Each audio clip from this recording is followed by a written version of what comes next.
Welcome to this Tutor to You Sociology topic video on beliefs in society, focusing on new religious movements. In our previous videos, we've looked at the categorizations of different religious organizations. But Brian Wilson suggested that many religious organizations do not fit neatly into categories such as church, sect, or denomination. And this has led sociologists to try and categorize typologies of cults and other new religious movements. Two such examples of how new religious movements are categorized will be discussed in this video, looking at the work of Wallis and Stark and Bainbridge. According to Roy Wallis, there are three types of new religious movement. These are world-affirming new religious movements, world-accommodating new religious movements, and world-rejecting new religious movements. And we'll look at the characteristics of each of these in more detail. World-affirming new religious movements, sometimes referred to as cults, seek to offer their members spiritual enrichment. They often do not include belief in a god and generally make few demands upon their members. Instead, they offer personal fulfillment, meditation, and ways to turn individuals into better people, unlocking their hidden potential. This can include quite individualized beliefs, such as participating in forms of meditation, and there is much overlap here with New Age movements. Mostly, they require individuals to undergo some form of training and minor financial commitment. They see their members as customers and not worshippers.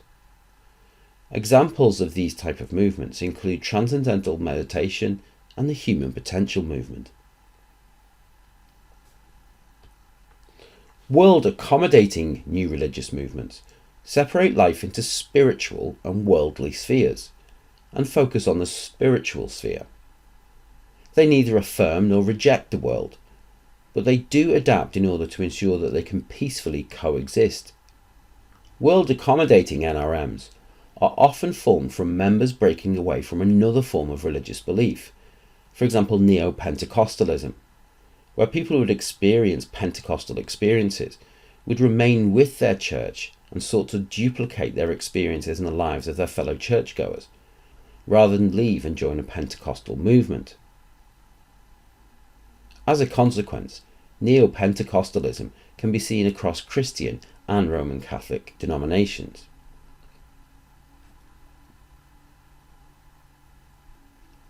A world-rejecting NRM is one that sees the world as inherently evil or corrupt. They think that the way that society is currently organized is against the will of God or gods or other spiritual forces and needs to radically change. World-rejecting NRMs require greater commitment from followers and usually lead to isolation from their existing lives. This is often followed by a movement towards communal living and dividing themselves from the outside world. Two examples of world-rejecting NRMs will be Jim Jones' People's Temple movement and Krishna consciousness. In contrast to Wallis's work, Stark and Bainbridge argue that cults and sects are in conflict with wider society. They define a sect as being the result of a split from a larger organization over differences in religious doctrine. They also define cults as being typified in three ways: audience cults, client cults, and cultic movements.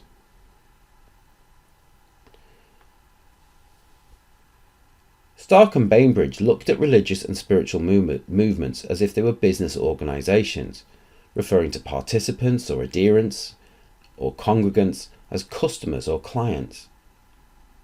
They argued that an audience cult is one where the participant or the client is a passive consumer. They attend lectures, they read books, they buy DVDs to hear a particular message that is put forward by a movement. They may also consume a particular set of ideas, but there is not necessarily an ongoing relationship or any future expectations. In audience cults, there is little interaction between members, unlike what you might find in more traditional religious movements. Stark and Bainbridge described a client cult as one where the cult has a relationship with its adherents akin to a doctor or patient relationship. There are interactions between the minister and the client, and the role is more of a coaching relationship, with the minister having knowledge and guiding the client in how to serve. The cult is a service provider, and clients will enter into a prolonged relationship as they might do with a therapist. Audience cults are not like sects or churches, however, as they choose when, how often, and how long individuals will receive these services. The basis of a client cult is on personal fulfillment rather than servitude. Cultic movements are ones which do not simply provide one service, but looks to fulfill all the spiritual need of their customers. This relationship then becomes more like a traditional church, denomination or sect, with the clients being more like members of a congregation.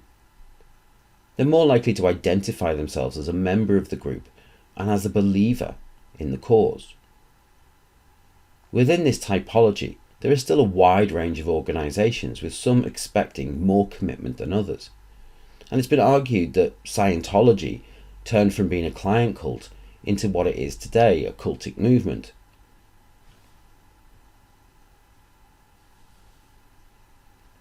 That concludes this Tutor to You Sociology topic video on beliefs in society, focusing on new religious movements. Thanks for watching.